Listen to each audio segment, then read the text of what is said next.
하나님 말씀 찾겠습니다. 하나님 말씀인 창세기 24장 말씀입니다. 구약성경 30페이지쯤 창세기 24장 1절에서 9절까지 말씀입니다. 창세기 24장 1절에서 9절 말씀 제가 봉독하겠습니다. 하나님 말씀을 들으십시오. 아브라함이 나이가 많아 늙었고 여호와께서 그에게 범사에 복을 주셨더라. 아브라함이 자기 집 모든 소유를 맡은 늙은 종에게 이르되 청하건대 내 허벅지 밑에 내 손을 넣어라. 내가 너에게 하늘의 하나님 땅의 하나님이신 여호와를 가리켜 맹세하게 하노니 너는 내가 거주하는 이 지방 가나안 족속의 딸 중에서 내 아들을 위하여 아내를 택하지 말고 내 고향 내 족속에게로 가서 내 아들 이삭을 위하여 아내를 택하라. 종이 이르되 여자가 나를 따라 이 땅으로 오려고 하지 아니하거든 내가 주인의 아들을 주인이 나오신 땅으로 인도하여 돌아가리이까. 아브라함이 그에게 이르되 내 아들을 그리로 데리고 돌아가지 아니하도록 하라. 하늘의 하나님 여호와께서 나를 내 아버지의 집과 내 고향 땅에서 떠나게 하시고 내게 말씀하시며 내게 맹세하여 이르시기를 이 땅을 내 씨에게 주리라 하셨으니 그가 그 사자를 너보다 앞서 보내실지라. 네가 거기서 내 아들을 위하여 아내를 택할지니라. 만일 여자가 너를 따라 오려고 하지 아니하면 나의 이 맹세가 너와 상관이 없나니 오직 내 아들을 데리고 그리로 가지 말지니라. 그 종이 이에 그의 주인 아브라함의 허벅지 아래에 손을 넣고 이 일에 대하여 그에게 맹세하였더라. 아멘. 오늘은 웨스트민스터 신앙고백서 24장과 그리고 창세기 24장 말씀을 통해 결혼이라고 하는 주제를 살펴보고자 합니다. 오늘 함께 읽은 본문인 아브라함이 자기 아들 이삭의 아내 될 여인을 찾기 위해서 종에게 명령하는 내용을 기록하고 있습니다. 여기서 우리는 하나님 백성에게 결혼이라고 하는 것이 지니는 그 가치와 의미, 그 기준이 어떠한지에 대해서 살펴볼 수 있습니다. 본문을 통해 확인할 수 있는 결혼의 첫 번째 의미는 바로 이 결혼이라고 하는 것이 하나님 백성들에게는 바로 하나님께서 부여하신 언약적 사명을 이루는 방편이라고 하는 사실입니다. 결혼의 의미에 대해서 사람들이 일반적으로 생각하는 것은 크게 두 가지로 볼 수 있을 것 같습니다. 우선 전통적으로는 가문의 혈통과 대를 이어나가는 수단이라고 하는 것입니다. 바로 종족 보존이라고 하는 목적으로 동서고금을 막론하고 바로 이것이 결혼의 주된 목적 중 하나였습니다. 이어서 두 번째는 비교적 근대에 많이 부각이 되었는데 바로 사랑의 완성이라고 하는 의미입니다. 서로 사랑하는 남녀가 결혼을 통해서 서로에 대한 사랑의 종지부를 찍는다, 그렇게 생각을 하지요. 비록 시대가 변하고 결혼이 지닌 가치와 의미가 많이 퇴색하고 변화되었지만 여전히 결혼과 관련해서는 이 두 가지 의미가 중요한 가치로 남아 있습니다. 결혼이 가진 이 두 가지 의미는 우리 그리스도인들에게도 고스란히 적용될 수 있습니다.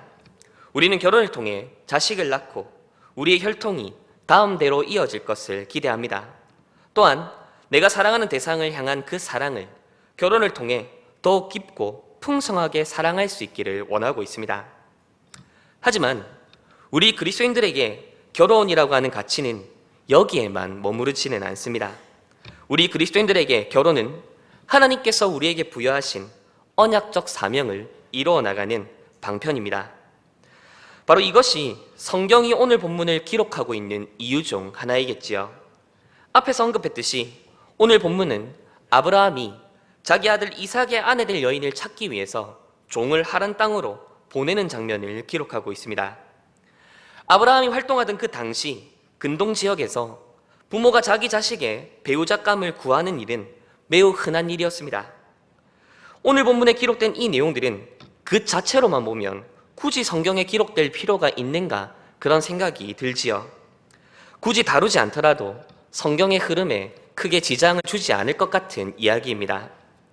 그럼에도 불구하고 성경은 바로 이 사건을 기록하고 있습니다. 그것은 아브라함이 자기 아들 아내 될 자를 구하는 이 사건이 하나님께서 아브라함과 맺으신 그 언약을 보존하고 이루어 나가는 일에 매우 중요한 방편으로 작용하고 있기 때문입니다. 아브라함의 아들 이삭이 결혼하는 그 문제가 바로 그저 아브라함과 이삭 가문의 사적인 문제에 머무르는 것이 아니라 하나님 백성으로서 그가 부여받은 언약적 사명을 이루어 나가는데 아주 중요한 방편이라는 것을 보여주고 있습니다. 그리고 이러한 사실은 우리가 고백하는 웨스트민스터 신앙고백서 24장 2항에서도 이렇게 고백하고 있습니다. 우리 앞에 화면을 같이 보며 함께 읽도록 하겠습니다.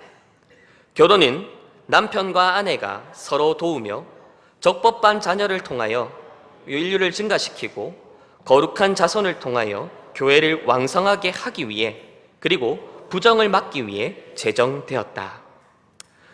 적법한 자녀를 통하여 인류를 증가시키고 거룩한 자손을 통하여 교회를 왕성하게 하기 위함, 바로 이것이 신앙고백서가 이야기하는 결혼의 목적입니다. 이처럼 우리 그리스도인들에게 결혼은 그저 우리 가정과 우리 개인의 대소사가 아닙니다. 결혼은 하나님께서 자기 백성에게 부여하신 그 언약적 사명을 이루어 나가는데 매우 중요한 방편으로 작용합니다. 그리고 이러한 사실은 아브라함이 이 이삭의 배우자가 될 자를 찾는 데 제시했던 기준들을 통해서도 분명하게 확인할 수 있습니다. 우선 오늘 본문 3절, 4절 말씀인데요. 아브라함은 종에게 다음과 같이 이야기합니다. 우리 3절, 4절 말씀도 같이 읽어보도록 하겠습니다. 내가 너에게 하늘의 하나님, 땅의 하나님이신 여호와를 가리켜 맹세하노니 너는 내가 거주하는 이 지방 가나안 족속의 딸 중에서 내 아들을 위하여 아내를 택하지 말고 내 고향, 내 족속에게로 가서 내 아들을 위하여 이삭 아내를 택하라. 아멘. 아브라함이 제시한 첫 번째 조건은 바로 이 지방 가나안 족속의 딸 중에서 아내 될 자를 찾지 말라라고 하는 것입니다. 사실 당대의 정서와 문화적 관점에서 보자면 이삭을 가나안 족속 중 하나와 결혼시키는 것은 여러모로 유익한 일이었습니다. 당시에는 부족과 부족 사이에 결혼을 통해서 조약과 동맹을 맺는 일이 매우 흔했습니다. 만약 이삭이 가나안 땅의 유력한 족속의 여인 중 하나와 혼인을 하게 되는 경우 아브라함과 이 이삭은 바로 그 가나안 땅에서 아주 큰 세력을 형성할 수 있었을 것입니다. 즉 세상의 기준으로 보자면 가나안 족속과 혼인을 하는 것이 훨씬 지혜롭고 현명한 결정이었을 것입니다. 하지만 아브라함은 그렇게 하지 않습니다. 그는 종에게 이 땅 가나안 족속의 여인들 중에서 이삭의 아내 될 자를 택하지 말라 그렇게 명령합니다. 그리고 여기서 우리는 성경이 제시하는 결혼의 두 번째 기준과 의미를 발견할 수 있습니다. 그것은 우리 그리스도인들에게 결혼에 있어서 세상적 조건은 결코 절대적인 기준이 될 수 없다는 것입니다. 이 시대 수많은 사람들이 제시하는 좋은 배우자의 기준은 무엇입니까? 외모를 이야기하는 자들도 있을 것이고 안정된 직장이나 높은 연봉을 이야기할 수도 있을 것입니다. 어떤 이들은 좋은 성품, 성격을 이야기할 수도 있을 것이고 어떤 이들은 서로를 향한 애정과 사랑을 이야기하겠지요. 이러한 기준들이 하등 쓸모없다라는 것은 아닙니다. 그러나 우리 그리스도인들의 결혼에 있어서 이러한 것들은 결코 절대적인 그리고 최우선의 기준이 될 수는 없습니다. 모든 것을 무시하거나 배제할 수도 그리고 배제해서도 안 되겠지만 이러한 것들이 결혼할 상대방을 선택하는 절대적 기준, 최우선의 기준으로서는 제시되어서는 안 됩니다. 자, 그렇다면 우리 그리스도인들이 배우자를 찾는 데 있어서 가장 중요한 기준은 무엇입니까? 이에 대해서도 아브라함과 종의 대화를 통해서 그 단서를 확인할 수 있는데요. 앞서 살펴본 것처럼 아브라함은 이삭의 배우자감을 구하기 위해서 종을 보낼 때 가나안 족속 여인 중에서 택하지 말고 자신의 고향, 자신의 족속이 있는 하란으로 가서 거기서 아내 될 자를 택하라 그렇게 명령합니다. 그런데 이때 이 명령을 받았던 종이 한 가지를 질문합니다. 오늘 본문 5절 말씀인데요. 우리 같이 읽어보겠습니다. 5절 말씀입니다. 종이 이르되 여자가 나를 따라 이 땅으로 오려고 하지 아니하거든 내가 주인의 아들을 주인이 나오신 땅으로 인도하여 돌아가리이까. 종이 한 질문의 내용은 자신이 아브라함의 고향 하란에서 이삭의 아내 될 만한 자를 찾았는데 혹 그 여인이 지금 아브라함이 거주하고 있는 이 가나안 땅으로 오지 않겠다고 하면 이삭을 그리로 데리고 가서 결혼시키면 되겠느냐라고 하는 질문입니다. 그런데 이때 아브라함이 무엇이라 대답합니까? 6절 말씀인데요. 아브라함이 그에게 이르되 내 아들을 그리로 데리고 돌아가지 아니하도록 하라. 놀랍게도 아브라함은 이삭을 그리로 데리고 가지 말라 그렇게 말합니다. 왜 아브라함은 이삭을 하란으로 데리고 가지 말라고 말합니까? 그 먼 하란 땅까지 종을 보내면서 이삭의 배우자감을 찾도록 그렇게 명령을 해놓고는 그녀가 만약 가나안 땅으로 오지 않겠다라고 이야기한다면 그 일을 없던 일로 여기고 돌아오라. 왜 그렇게 말을 하고 있습니까? 그것은 아브라함에게 있어서 자기 아들의 아내 될 여인이 이 가나안 땅으로 오느냐 오지 않느냐의 문제가 매우 중요한 문제였기 때문입니다. 그렇다면 그녀가 가나안 땅으로 오느냐 오지 않느냐, 이것은 어떤 의미를 지니고 있습니까? 이에 대해 오늘 본문 7절에서 아브라함이 이렇게 말합니다. 우리 7절 말씀 함께 읽어보겠습니다. 하늘의 하나님 여호와께서 나를 내 아버지의 집과 내 고향 땅에서 떠나게 하시고 내게 말씀하시며 내게 맹세하여 이르시기를 이 땅을 내 씨에게 주리라 하셨으니. 아멘. 여기까지 읽겠습니다. 아브라함은 이삭을 하란으로 데리고 가지 말고 돌아오라 종에게 권고하며 바로 과거에 자신이 하나님께로부터 부름받았던 이야기를 이야기하고 있습니다. 하나님께서 자신을 부르신 것과 그때 자신이 어떻게 반응했는지를 이야기합니다. 우리가 잘 아는 것처럼 아브라함이 하란에 있을 때에 하나님께서 아브라함에게 나타나셨습니다. 그리고 그때 아브라함을 부르셨지요. 이때 하나님께서 무엇이라 말씀하셨습니까? 우리가 잘 아는 창세기 12장 1절 말씀입니다. 여호와께서 아브라함에게 이르시되 너는 너의 고향과 친척과 아버지의 집을 떠나 내가 내게 보여줄 땅으로 가라. 하나님께서는 아브라함과 언약을 맺으시며 바로 그에게 고향과 친척과 아버지의 집을 떠나라 그렇게 명령하셨습니다. 그리고 그때 아브라함은 어떻게 반응했습니까? 창세기 12장 4절 말씀인데요. 이에 아브라함이 여호와의 말씀을 따라갔고, 아브라함은 하나님께서 자신을 부르실 때에 그 부르심에 순종하여 고향과 친척과 아버지의 집을 떠나 나왔습니다. 하나님께서 자신을 부르실 때에 그는 비록 갈 바를 알지 못했지만 하나님의 약속을 믿는 믿음을 의지하여 고향과 친척과 아버지의 집을 떠나 그 길을 나섰던 것이죠. 그렇다면 지금 아브라함이 자신이 하나님의 부르심을 받았을 때의 이야기를 하고 있는 이유는 무엇입니까? 그것은 바로 아브라함이 하나님의 부르심 앞에 믿음으로 반응하여 고향과 친척과 아버지의 집을 떠나 가나안 땅으로 나아왔듯이 바로 자신의 아들의 이삭의 아내 될 여인 역시도 그녀에게 주어진 그 부르심 앞에서 고향과 친척과 아버지의 집을 떠나 그 길을 나설 수 있는 자이기를 원하고 있는 것입니다. 지금 아브라함이 이삭의 아내 될 자에게 제시하는 그 기준은 그저 그녀가 자신과 같은 가문과 혈통이라는 이유가 아니었습니다. 혹은 그녀가 먼 타지 생활을 감당할 수 있느냐, 그것도 아닙니다. 지금 아브라함이 자기 아들 이삭의 아내 될 그 여인에게 바라고 기대하는 바는 아브라함 자신이 하나님의 부르심 앞에서 고향과 친척과 아버지의 집을 떠나 나왔듯이 그녀 또한 그 부르심 앞에 고향과 친척과 아버지의 집을 떠날 수 있는 바로 믿음의 반응을 기대하고 있는 것이죠. 즉 아브라함이 기대하고 있는 바로 그 여인의 모습은 자신과 동일한 믿음의 고백을 할 수 있는 사람이라는 사실입니다. 그리고 바로 이것이 우리 그리스도인들이 배우자를 선택하는 데 있어서 가장 중요하게 삼아야 될 기준입니다. 우리 그리스도인들의 배우자 선택의 기준, 그것은 나의 배우자가 될 사람이 바로 나와 동일한 신앙 고백을 할 수 있는 자인가라는 것입니다. 나와 같은 하나님을 믿고 같은 하나님을 섬기고 같은 하나님을 예배할 수 있는 자를 찾는 것, 바로 이것이 우리 그리스도인들의 배우자 선택의 가장 중요한 기준입니다. 그리고 이것을 웨스민스터 신앙고백서 24장 4망은 바로 이와 같이 고백합니다. 우리 신앙고백서 24장 4망 역시 같이 한번 읽도록 하겠습니다. 기독자는 의무적으로 오직 주님 안에서만 결혼해야 한다. 그러므로 참된 개혁신앙을 고백하는 자들은 불신자, 로마교 신자나 여타 우상 숭배자와 혼인할 수 없다. 또한 경건한 자들은 삶이 현저하게 악하거나 저주받을 이단을 계속 추종하는 자들과 혼인하여 대등하지 않은 명예를 맺지 말아야 한다. 신앙고백서는 우리 그리스도인의 결혼이 반드시 주 안에서 이루어야 함을 분명하게 이야기합니다. 나아가 참된 개혁신앙을 고백하는 자들은 불신자들 뿐만 아니라 로마교 신자나 이단과도 혼인할 수 없다.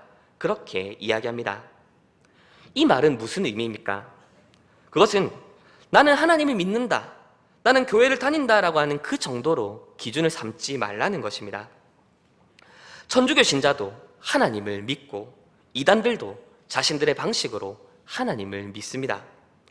천주교 신자들도 성당에 다니고 이단들도 자신들의 교회를 다닙니다. 하지만 이러한 자들과 우리는 함께 멍에를 매서도 안 되고 맬 수도 없습니다. 이 신앙 고백의 일치의 문제는 그저 교회를 출석하느냐 하지 않느냐 정도의 문제가 아닙니다. 신앙 고백의 일치라고 하는 것은 우리에게 주어진 삶의 다양한 정황들을 하나님의 말씀을 기준으로 삼아서 동일하게 바라보고 이해하는 것을 의미합니다. 같은 말씀을 듣고 같은 생각을 하고 같은 관점을 가지고 같은 마음으로 하나님 앞에서 살아가기로 고백하는 것, 바로 이것을 의미하지요. 그런데 우리 대부분의 그리스도인들이 배우자 선택의 기준으로 이 신앙 고백의 일치의 문제를 가장 중요하게 생각하고 있습니까? 이 신앙 고백의 일치의 여부를 배우자 선택의 가장 중요한 기준으로 내세우고 있습니까? 혹 이 신앙 고백의 일치의 문제를 배우자를 선택하는 그저 여러 기준 중에 하나 혹은 부록 정도로 치고 있지는 않습니까? 첫째, 직장과 연봉. 둘째, 외모와 옷차림. 세 번째, 성격과 관심사. 네 번째, 통하는 느낌. 다섯 번째, 여섯 번째, 일곱 번째. 이런 여러 가지 기준들을 쭉 나열하고 난 다음에 마지막에 그래도 이왕이면 교회 다니는 사람이면 좋겠지 라는 식으로 취급하고 있지는 않습니까? 이처럼 오늘 본문은 우리 그리스도인들의 결혼이 어떠한 의미를 지니고 있는지 우리에게 말해줍니다. 그리스도인들에게 결혼은 하나님의 언약적 사명을 이루는 방편입니다. 따라서 우리의 배우자 선정에 세상적 조건들이 절대적인 기준, 최우선의 기준이 될 수 없습니다. 나아가 우리 배우자 선정의 가장 중요한 기준은 바로 결혼할 대상과 우리 자신의 신앙 고백의 일치 여부입니다. 그리고 우리는 이러한 기준 아래에서 결혼과 관련하여 몇 가지 실천적인 지침들을 마련할 수 있겠습니다. 우선 결혼하지 않은 청년들 혹은 결혼하지 않은 자녀들을 두신 부모들에게 드릴 말씀은 우리 그리스도인들에게 불신자와의 연애와 결혼은 불가능하다는 사실입니다. 물론 간혹 우리는 혼인을 통해서 불신 배우자가 믿음을 갖게 되는 여러 예들을 마주하게 됩니다. 하지만 이러한 사례들이 우리 믿는 자들이 불신자와 결혼하거나 깊은 교제에 들어갈 수 있는 것을 정당화시켜주지는 않습니다. 아주 강한 예지만 도둑질에서 생긴 돈으로 헌금을 했다고 해서 도둑질을 정당화할 수는 없는 것입니다. 그리스도인의 결혼이 전도의 계기가 되는 사례들이 종종 있다 하여 불신 결혼 자체를 정당화할 수는 없습니다. 무엇보다 불신 결혼은 크게 두 가지 모습의 안타까운 방향으로 기결될 가능성이 큽니다. 첫 번째는 하나님과 교회가 우리의 삶의 줄변부로 밀려나게 될 가능성이 크다는 것입니다. 믿지 않는 연인 혹은 믿지 않는 배우자와 생각과 마음을 맞추어 살아가다 보면 결국 믿음 안에서 사유하고 고민하고 생각하는 일들이 점점 소원해지기 마련입니다. 비록 신앙생활 자체는 포기하지 않는다 하더라도 신앙생활의 많은 부분에 있어서 타협하고 포기해야 되는 것들이 발생한다는 것을 우리는 주변의 많은 사람들을 통해서 확인할 수 있을 것입니다. 이어서 다른 두 번째는 앞서와는 정반대로 바로 배우자가 우리 삶의 주변부로 밀려나게 된다는 것이죠. 우리가 믿음 안에서 성장하면 성장할수록 우리의 믿지 않는 배우자 혹은 연인은 우리의 생각과 가치관을 점점 더 공감하지 못하게 될 것입니다. 우리가 우리 삶의 가장 중요한 가치로 여기는 것들에 대해 상대방이 깊이 공감하지도 참여하지도 못할 때 우리는 그와 이루어 놓은 연합과 하나됨을 온전하게 누릴 수 없을 것입니다. 이어서 현재 믿음 안에서 교제를 나누고 있는 분들은 서로의 신앙 고백을 확인하고 일치시켜 나가기 위해 노력을 해야 합니다. 함께 예배를 드리고 성경 공부나 묵상 모임에 참여하고 신앙서적을 같이 읽고 서로의 기도 제목을 나누는 것을 통해 서로의 신앙 고백을 확인하고 일치시켜 나가기 위해 여러 가지 실천들을 해 나가야 합니다. 우리 그리스도인들의 결혼은 그저 믿음이 있는 남녀가 서로 눈이 맞아서 알콩달콩 애정을 나누는 것이 목적이 아닙니다. 그리스도인의 혼인은 하나님께서 우리에게 허락하신 언약적 사명을 이루는 중요한 방편입니다. 이를 위해 서로의 신앙 고백을 확인하고 나아가 그것을 일치시켜 나가기 위해 우리는 부지런히 노력해 나가야 합니다. 이것은 이미 결혼한 자들에게도 동일하게 적용할 수 있습니다. 결혼 자체가 우리의 신앙 고백을 한 번에 완벽하게 일치시켜주지 않습니다. 결혼을 했다고 해서 그 즉시 모든 면에 있어서 하나됨과 연합을 이루게 되는 것이 아니지요.